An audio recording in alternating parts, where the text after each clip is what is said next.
नमस्कार। आप सभी का आप सभी के अपने चैनल सनातन धर्म ज्ञान पर एक बार फिर से बहुत बहुत स्वागत है।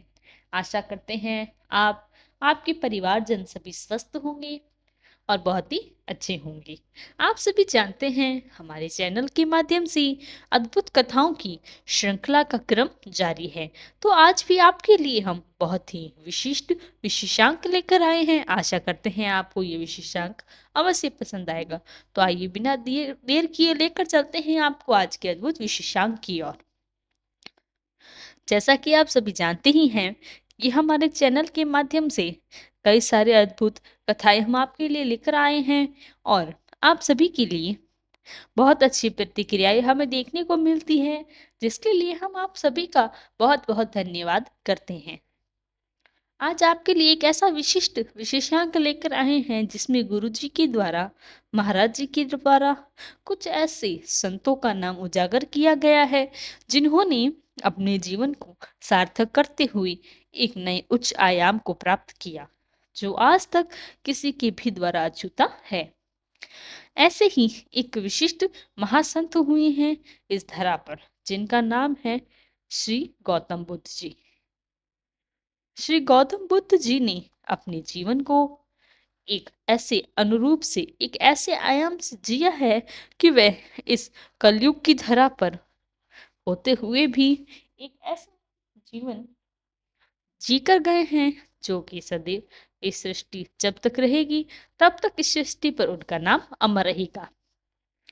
उन्होंने पूरे विश्व का भ्रमण तो किया ही है और जहां जहां भी उनके पावन पग पड़े हैं वहां पर वह धरा पवित्र हो गई और वहां पर आज तक उनके अनुयायी उनके बताए मार्गों से होकर अपने जीवन को सार्थक करने का प्रयास कर रहे हैं। गौतम बुद्ध जी ने अपने जीवन को इतनी सादगी, इतनी सरलता और सहजता के साथ कि जिया कि शायद कोई ऐसा मनुष्य होगा इस पृथ्वी पर जो इनके अलावा ऐसा जन्म ले सकेगा। इसी के चलते यह तो उनके जीवन का एक बहुत ही सूक्ष्म परिचय मैंने आपको दिया। आज का जो विषय है, आज की जो विशिष्ट क्रमांक है, उसमें आपको एक नई विधि सीखने को मिलेगी। हम बात करने जा रहे हैं ऐसी अद्भुत विषय के बारे में। यदि आप इसका प्रयोग और प्रयास करते हैं तो इसके प्रयोग से आप अपने जीवन में कई ऐसी अद्भुत चमत्कारी शक्तियों को प्राप्त कर सकेंगे जो आपके जीवन को सरलता से जीने में सहायक होगी, आपके मन को निर्मल कर देगी। जाहिर सी बात है यह विधि ध्यान से संबंधित है। जो भी हमारे दर्शक ध्यान विधि से किसी न किसी प्रकार करते हैं, अभ्यास करते हैं, उनको आज का यह क्रमांक बड़ा ही सहायक सिद्ध होगा। गौतम बुद्ध ने अपने छोटे से वाक्य में उनकी कई सारी पुस्तकें, अनेकों लेखकों में लिखी गई हैं, जिनमें एक छोटा सा वाक्य उनके पूरे जीवन का सार सिखा कर जाता है। उनका एक छोटा सा वाक्य है कि बहुत सारे मनुष्य ईश्वर को खोजने का प्रयास करते हैं, लेकिन ईश्वर को खोजने की बजाय यदि आप स्वयं को खोजने लग जाएं तो ईश्वर स्वतः ही प्राप्त हो जाते हैं। ये एक ऐसा वाक्य है जो कि आपको और आपके जीवन को सार्थक करने का भरसक प्रयास और एक भरसक अभ्यास आपको देकर जाएगा। ध्यान एक ऐसी विधि है जिसमें आप जितना चाहें डूब जाएं, लेकिन यह एक अनंत सफर है जो कि आपको एक छोर से दूसरी ओर तक का एक ऐसा मार्ग बताकर जाएगा कि आप इसमें खोते ही जाएंगे। ये अभ्यास आपके जीवन भर चल सकता है। इसकी गहराई में आप इतना समा सकते हैं, इसका इतना कोई भी अनंत जो मनुष्य अनुभव है वह प्राप्त हो सकेगा। गौतम बुद्ध ने कहा है जो भी योग का प्रयास करते हैं उनको सबसे पहले स्वयं की खोज करनी चाहिए। और स्वयं की खोज कैसे हो सकती है? स्वयं की खोज ऐसे होगी कि जब भी आप ध्यान का कोई भी मार्ग इस्तेमाल करें, क्योंकि ध्यान में छोटा सा परिचय मैं बताऊं, जो भी एक नए अभ्यासरत हमारे दर्शक हैं जो ध्यान विधि से कार्य करते हैं, उनको ध्यान का एक छोटा सा एक ऐसा अभ्यास बता देती हूँ। यदि वे इस प्रकार से ध्यान करेंगे जैसा कि गौतम बुद्ध ने बताया है, वह आपको नए मार्ग प्रशस्त करने में सहायक होगा। जब आप ध्यान करते हैं, आप उस ध्यान की विधि में किसी चीज पर ध्यान करने की बजाय यदि अपने अंतर्मन की ओर ध्यान करते हैं, अंतर्मन की ओर ध्यान करने के लिए क्या करना पड़ता है? आप एक एकांत स्थान पर बैठ जाइए जहाँ किसी भी प्रकार का कोई शोरगुल ना हो।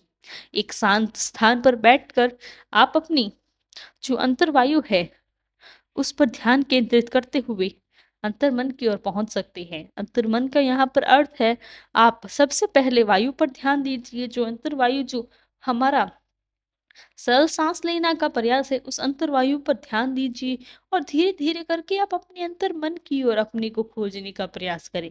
यही जो है अंतर मन की खोज है या स्वयं की खोज है।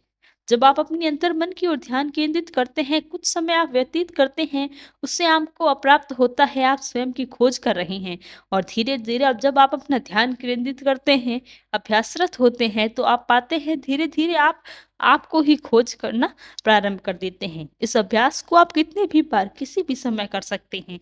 इसके लिए कोई समय अवधि नहीं है, इसके लिए कोई समय निर्धारित नहीं है। जब भी आपका मन शांत स्थिति में हो, आप ध्यान करने के लिए प्रयास करना चाहते हैं, एकांत स्थान पर बैठकर इस विधि को कर सकते हैं। इसमें कोई चमत्कारी विधि नहीं है, ध्यान का तरीका भी वही है। ध्यान करने के लिए जो वातावरण चाहिए, वह वातावरण भी वही है। बस आप ध्यान का जो मूल लक्ष्य है, उसको परिवर्तित कर रहे हैं। उसमें छोटा-सा परिवर्तन कर रहे हैं कि आप किसी भी चीज़ पर अभ्यास करने के बजाय स्वयं की अंतर्वायु में होते हुए अपने मन अंतर्मन की ओर आप झाँक रहे हैं। बस अगर आप इस प्रकार से ध्यान करते हैं, आप धीरे-धीरे अभ्यासरत होते हैं, तो स्वयं का अनुभव करने लगते हैं। आप ऐसी अद्भुत शक्तियों से परिपूर्ण होने लगते हैं, जो कि आपने कभी सोचा नहीं था। कुछ ऐसा भी इस संसार में, इस सृष्टि में होता है। और यह गौतम बुद्ध के अलावा भी कई संतों ने इस बारे में अलग-अलग विधि से बताया है। लेकिन सभी का मार्ग अलग-अलग हो सकता है, लेकिन सभी की जो मंजिल है, जो ईश्वर को प्राप्त करने की विधि है, वह सब एक ही है। जैसे अलग-अलग नदियाँ बाद में अलग-अलग मार्गों से होते हुए एक विशाल समुद्र में जाती है, उसी प्रकार मार्ग अलग-अलग हो सकता है। लेकिन ये सारी शक्तियाँ, ये सारा जो अभ्यास है, वह सिर्फ़ एक ही धारा पर केंद्रित है, एक ही जगह पर मिलता है। एक ही त्रिवेणी में समाहित होता है। तो यह था आज का विशेषांक। आशा करते हैं आज का विशेषांक आपको पसंद आया होगा और आपके लिए लाभदायक भी रहा होगा। अगर क्रमांक लाभदायक और ज्ञानवर्धक रहा हो, तो लाइक, कमेंट, शेयर और चैनल को सब्सक्राइब करना बिल्कुल ना भूलें। कल फिर मुलाकात होगी ऐसे ही एक अद्भुत क्रमांक के साथ। तब तक के लिए धन्यवाद। जय गुरुदेव।